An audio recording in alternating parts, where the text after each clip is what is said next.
Hello student, civil engineering JEN classes में आप सभी का स्वागत है। आज हम यहाँ पर स्ट्रेंथ ऑफ मटेरियल के टॉपिक बेंडिंग स्ट्रेस को यहाँ पर डिस्कस करने वाले हैं कि बेंडिंग स्ट्रेस की जो होती है वो कहती है एजम्पशन क्या होगी, कौन से फॉर्मूले उसमें यूज़ किए जाते हैं, वो सब चीज़ें जो होगा वो यहाँ पे जेईएन पर्सपेक्टिव से जो होता है वो यहाँ पर डिस्कस करेंगे। तो फर्स्ट ऑफ ऑल यदि बेंडिंग स्ट्रेस की बात कर रहे हैं तो हमने डेफिनेशन के रूप में बेंडिंग स्ट्रेस में लिखा है कि bending stress are the internal resistance to external force which causes the bending of the member. मतलब क्या हो गया कि अगर आपके पास कोई भी बीम है, अगर ये सिंपली सपोर्टेड बीम है, अगर इस पर कोई लोड आता है तो इस तरह से जो होती है ये बीम क्या होती है, डिफ्लेक्ट होती है। तो जब भी कोई लोड आएगा बीम पर तो वो बीम डिफ्लेक्ट होगी और डिफ्लेक्ट होने के कारण उस पर जो होगी वो क्या होगी, कोई भी स्ट्रेस एक्ट करेगी। तो वो जो स्ट्रेस होगी वही क्या होगी, बेंडिंग स्ट्रेस जो होगी वो कहलाई, क्योंकि बीम जो होती है वो क्या कर रही है, आपके पास बेंड जो होती है वो कर रही है। ठीक है, तो इस तरह से bending stress are internal resistance to external force. Internal resistance आता है उसमें किसके कारण, एक्सटर्नल फोर्स के कारण, which causes the bending of the member, जिसके कारण उसमें जो होती है वो बेंडिंग डेवलप होती है। तो वो आपके पास क्या कहलाती है, बेंडिंग स्ट्रेस कहलाती है। बेंडिंग स्ट्रेस की अगर इक्वेशन की बात करें तो मोस्ट इंपॉर्टेंट इक्वेशन जो होती है वो होती है डिप्लोमा पर्सपेक्टिव से है, काफी इंपॉर्टेंट इक्वेशन जो होता है वो कहते हैं इसको मार्क किया जाता है। कई बार डिग्री में जेईएन के पेपर में भी जो होता है वो कहते हैं ये इक्वेशन जो होता है वो पूछी जा सकती है कि बेंडिंग स्ट्रेस की इक्वेशन होती है हमने पर m upon I, f upon Y और e अपॉन आर। m की बात करें तो m जो होगा वो क्या होगा, मैक्सिमम बेंडिंग मोमेंट। फिर उसके बाद i हमारे पास हो जाएगा moment of inertia, f is equal to हमारे पास हो जाएगा bending stress, e is equal to हो जाएगा यंग मॉडुलस और r इज इक्वल टू हो जाएगा हमारे पास रेडियस ऑफ कर्वेचर। और y जो होगा वो क्या, distance of extreme fibre. Distance of extreme fibre का मतलब जो होता है वो क्या था आपके पास ये है कि अगर हमारे पास कोई भी सेक्शन है तो ये हमारा एक्सट्रीम फाइबर हो गया। अब यहाँ से इस CG से लगाते हैं यहाँ तक की डिस्टेंस जो होगी वो जनरली क्या हो जाएगी, आपके पास y हो जाएगी। तो हम ये जानते हैं कि रेक्टेंगल सेक्शन हो या फिर हमारे पास जो होता है वो कहता है सर्कुलर भी सेक्शन हो तो उसमें CG जो होती है वो जनरली d/2 जो होती है वो ली जाती है। m की अगर हम बात करते हैं तो m जो होता है वो हमारे पास मूवमेंट के अकॉर्डिंग चलेगा। मूवमेंट के according in the sense beam पर जो होता है वो कहते हैं क्या आपके पास लोडिंग आ रही है और उसका क्या मूवमेंट जो होगा वो आपके पास होगा। तो उस तरह जैसे सिंपली सपोर्टेड बीम पे अगर पॉइंट लोड आ रहा है तो पॉइंट लोड का फॉर्मूला जो होता है वो हम जानते हैं क्या होता है, WL/4। UDL आता है तो WL²/8। इसेंट्रिक लोडिंग आती है तो WAB/L। इस तरह चलेगा। फिर उसके बाद moment of inertia. Moment of inertia हम सभी को याद होता है कि सर्कल सेक्शन का moment of inertia, rectangle section का मोमेंट ऑफ इनर्शिया, ये सभी जो होती है वो मोमेंट ऑफ इनर्शिया में जो भी सेक्शन हमें क्वेश्चन में दिया होगा हम उसके अकॉर्डिंग जो होगा वो वर्क करेंगे। फिर उसके बाद आगे चलते हैं हम, F जो होगी वो आपकी बेंडिंग स्ट्रेस है। बेंडिंग स्ट्रेस में जनरली हम इसको FB से भी जो होता है वो कहते हैं डिनोट किया जाता है। और स्ट्रेस की जब भी हम बात करते हैं तो स्ट्रेस की यूनिट हमारे पास न्यूटन पर mm² जो होगी वो होगी। Y हम बता ही चुके हैं। E जो होगा यंग मॉडुलस। यंग मॉडुलस की जो होती है वो क्या, जनरली वैल्यू हम जो लेके चलते हैं वो लेके चलते हैं 2 × 10⁵ न्यूटन पर mm²। 2 × 10⁵ न्यूटन पर mm² जो होता है वो जनरली वैल्यू हम लेके चलेंगे।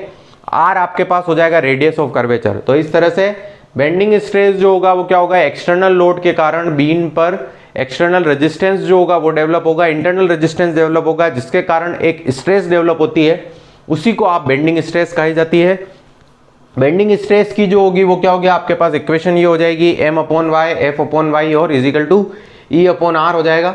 और यहाँ पर आपके पास m maximum bending moment, i आपके पास moment of inertia, f bending stress, e Young modulus और r आपका रेडियस ऑफ कर्वेचर जो होगा वो हो जाएगा। ठीक है, इतना जो होता है वो आप कॉपी कर लीजिए, फिर आगे चलते हैं।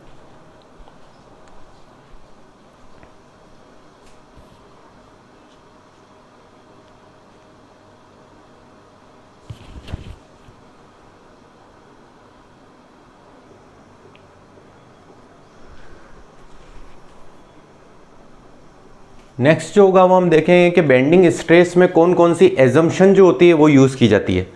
तो फर्स्ट एजम्पशन जो होती है वो हम, एजम्पशन का मतलब ये चीज़ मानी जाती है उसमें। एजम्पशन में जो होगा फर्स्ट जो होगा वो क्या होगा, material should be homogeneous. Material जो होता है वो क्या होता है, होमोजीनियस होना चाहिए।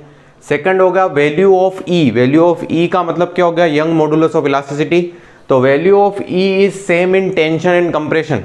तो मॉडुलस ऑफ इलास्टिसिटी की वैल्यू जो होती है वो क्या होती है, टेंशन और कंप्रेशन में जो होती है वो कहते हैं एक समान रहनी चाहिए। थर्ड आएगा material follow the Hooke's law. अब हुक्स लॉ की जब अपन बात करते हैं तो हुक्स लॉ होता है stress is proportional to strain. तो लिमिट ऑफ प्रोपोर्शनलिटी तक जो होता है वो क्या होता है, ये हुक्स लॉ जो होगा वो आपका फॉलो करेगा। तो मटेरियल जो होता है वो कहता है हुक्स लॉ को जो होता है वो फॉलो करना चाहिए। Material each layer is free to expand और कॉन्ट्रैक्ट, मतलब मटेरियल की जो होती है वो कहते हैं हर एक लेयर जो होगी वो क्या होगी, ईच लेयर जो होगी वो क्या होगी, फ्री होगी आपके पास एक्सपेंड होने के लिए और कॉन्ट्रैक्ट होने के लिए। तो फर्स्ट हो जाएगा material should be homogeneous, second आ जाएगा value of E is same in tension and compression, third हो जाएगा material follow the Hooke's law, और फोर्थ हो जाएगा each layer of the material is free to expand and contract.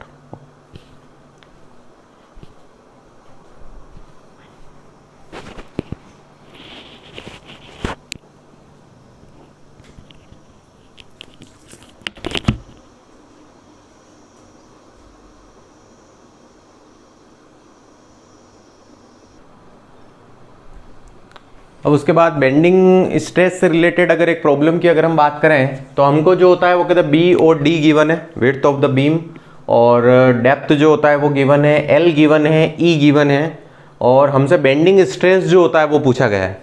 ठीक है, तो जब भी इस टाइप के क्वेश्चन अगर हमारे पास आते हैं, वैसे JN में जो होता है वो कहते हैं इस तरह के क्वेश्चन जो होता है वो कहते हैं लेंदी क्वेश्चन नहीं आते हैं। इसमें जो होगा बेंडिंग स्ट्रेस पूछ लेगा और आपको वैल्यू जो होगा वो दे के रखेगा।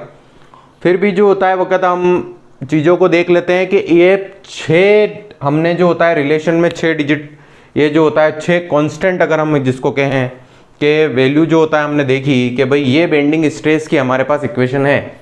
अब जब भी बेंडिंग स्ट्रेस का क्वेश्चन आएगा तो इन 6 में से हमको कोई भी 4 यूज़ करनी है।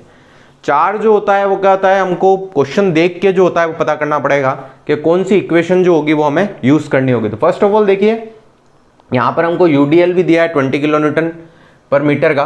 तो M और I क्यों यूज़ करना है, क्योंकि BD³/12 हो जाएगा। F हमको यूज़ करना है क्योंकि बेंडिंग स्ट्रेस निकालनी है। E और R की वैल्यू हमें, E की वैल्यू भी हमें गिवन है but R radius of curvature हमें गिवन नहीं है। तो फर्स्ट ऑफ ऑल हमें ये देखना है कि भाई हमारे पास जो वैल्यू है वो कौन सी गिवन है और कौन सी गिवन नहीं है। तो रेडियस ऑफ कर्वेचर गिवन नहीं है, इसका मतलब हमने ये जो होता है इक्वेशन यूज करी M/I is equal to F/Y। अब जब ये इक्वेशन यूज करी तो UDL में हमेशा जो मैक्सिमम बेंडिंग मोमेंट की वैल्यू होती है वो होती है WL²/8। तो यहाँ पर हम देखिए M इज इक्वल टू हमने जो होता है वो कहता है यहाँ फॉर्मूला लगाया WL²/8, तो 20 × 5000 का स्क्वायर डिवाइड बाई 8 62.5 × 10⁻6 आया। Y हमें D/2 होगा CG, तो 250/2 हमारे पास 125 mm जो होगा वो आ जाएगा यहाँ पर, और यहाँ पर हम लिख देंगे 125 mm। ठीक है, फिर उसके बाद I की वैल्यू हमारे पास BD³/12 है, तो B हमारे पास 100 है, D हमारे पास 250 डिवाइड बाई 12, तो 130 × 10⁻6 mm4 हो जाएगा। अब हमें यहाँ से जो होती है वो कहती बेंडिंग स्ट्रेस की वैल्यू जो होगी वो निकालनी है। तो F इज इक्वल टू जो होगा वो क्या हो जाएगा हमारे पास My/I। तो M हमारे पास मूवमेंट हो गया, Y हमारे पास 125 mm हो गया, और I इज इक्वल टू 130 × 10⁻6 जो होगा वो हो जाएगा। ठीक है, तो ये टोटल वैल्यू हमारे पास आ जाएगी 60.09 न्यूटन पर mm² जो होगी वो वैल्यू होगी, और स्ट्रेस जो होगी वो हमेशा न्यूटन पर mm² में ही होती है। तो फर्स्ट ऑफ ऑल हमें यहाँ पे लोड के हिसाब से मोमेंट की वैल्यू लगानी पड़ेगी कि भाई लोड के अनुसार हमारे पास मोमेंट की वैल्यू क्या होती है। फिर उसके बाद I हमारे पास BD रेक्टेंगल सेक्शन है तो I हमारे पास BD³/12 ही होगा, और इसी जगह अगर पर हमारे पास सर्कुलर सेक्शन होता तो हमारे पास π/64 D4 जो होगा वो होता। तो इस तरह से जो होता है वो कहता है आज हमने बेंडिंग स्ट्रेस के टॉपिक को जो होता है वो कहता देखा है। अगर इसमें जो होती है वो कहते हैं आपको कोई भी प्रॉब्लम है तो आप कमेंट सेक्शन में कमेंट करके बता सकते हैं। कमेंट सेक्शन में जो होता है वो कहते हैं एक कमेंट जो होता है वो कहता है रोलिंग रोड से रिलेटेड, वो फॉर्मूला डिराइव करके जो होता है वो कहता है कल या परसों में आपको बता दिया जाएगा। इसी तरह से अगर आपको कोई भी दिक्कत है तो आप कमेंट सेक्शन में कमेंट करके जो होता है बता सकते हैं, तो उसका डाउट जो होगा वो क्लियर जो होगा वो कर दिया जाएगा। इसमें भी अगर आप बेंडिंग स्ट्रेस में भी आपको कोई भी प्रॉब्लम है तो आप कमेंट सेक्शन में कमेंट करके बता सकते हैं। Thank you.